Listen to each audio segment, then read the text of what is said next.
Welcome to our Rolling Strong video library, a series designed to help you maintain a better life on the road.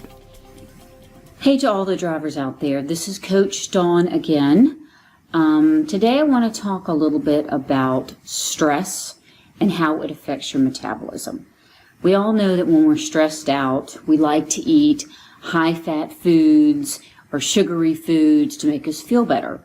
Well, I'm going to kind of talk today about why that happens, what else happens to our metabolism, how stress wrecks it, and what we can do about that.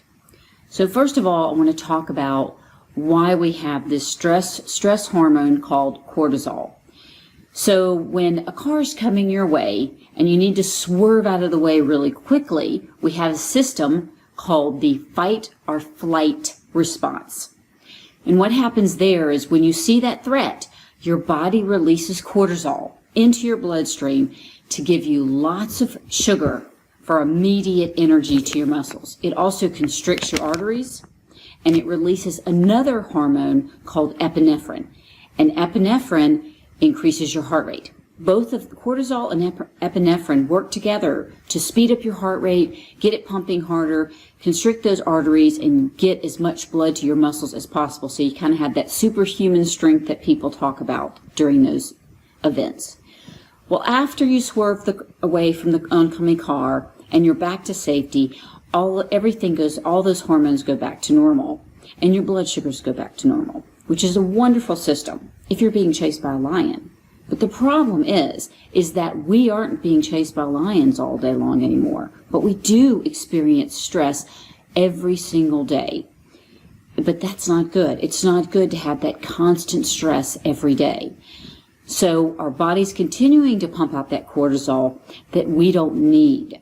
And what happens when it does that is it's sending sugar into our bloodstream because it thinks there's a threat. It's shutting down a lot of our digestion, because that's what happens when there's a threat. We need all that sugar and all that energy to go to our muscles, so the body kind of shuts off everything it doesn't need that moment. So our digestion is poor, that affects our metabolism. We have sugar in the bloodstream that we don't need there. That's what happens with diabetes, and it damages those arteries that go to our organs. Can damage our nerves. So that's really dangerous as well. And then the reason the blood stays in the bloodstream is because that cortisol also slows down the production in the pancreas that creates insulin. So when we don't have the production of insulin that we need, the sugar in the bloodstream cannot get into the cells. The insulin is the key to get that sugar into the cells. Also, when we're stressed, we get depressed, we get anxious, and that tells the body that we're not happy. What can we do to make ourselves happy? And the body says, hey, well, I know this neurotransmitter over here called dopamine, and if you eat this high-fat, high-sugary food, we're going to the brain's going to release dopamine and make you feel better. So that's why we crave those high-sugar, high-fat foods when we're sad. So, on top of that, all that cortisol can mess up our immune system and make us more prone to sickness and cancers and things like that. Like I said before, it slows down your digestion. It can cause it. That's why people get ulcers when they're stressed. It can cause irritable bowel syndrome, colitis, lots of things right there. Also, when we're in that heightened level of stress, we can't sleep as well because our body's kind of always a little amped up. So lack of sleep has also been associated with weight gain. So there's so many things there that wreck our happiness. So you're saying, well, everybody has stress in their life, and there's some things that I just can't do anything about. So how do we cope with that stress? The way that we can cope with that is by doing things like eating healthy. I know it sounds simple, and you're thinking, well, it's hard to eat healthy when I'm sad and I want to eat I want to crave that food. Well, try to eat healthy and try to keep those high-fat, high-sugary foods out of your house. My motto is always, if it's in the house, it's in the mouth.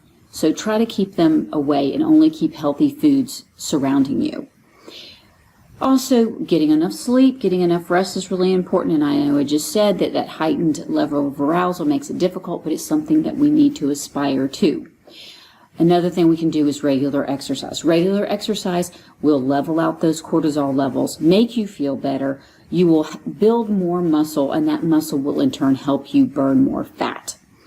Also, making time for friends. It is proven that people that have good relationships in their life are happier and live longer.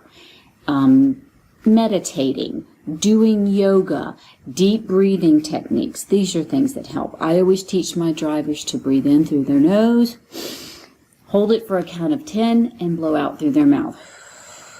If you do that about 5 to 10 times, you will feel less stress. It's easy to do. It's something you can do throughout the day. Other things you can do are get a hobby. Hobbies are always very helpful to lower your stress level. And if things are really bad, you can always seek professional counseling to help with your stress, anxiety, and depression. I hope this was helpful for you guys today. This is something I find very fascinating. I enjoy talking to you guys. So be safe out there. Work on that stress. Talk to your coach whenever you can if you want more ideas of how to control your stress. Until next time, keep rolling strong and have a great day. Look to more Rolling Strong videos providing insights and tips dedicated to a healthier life on the road.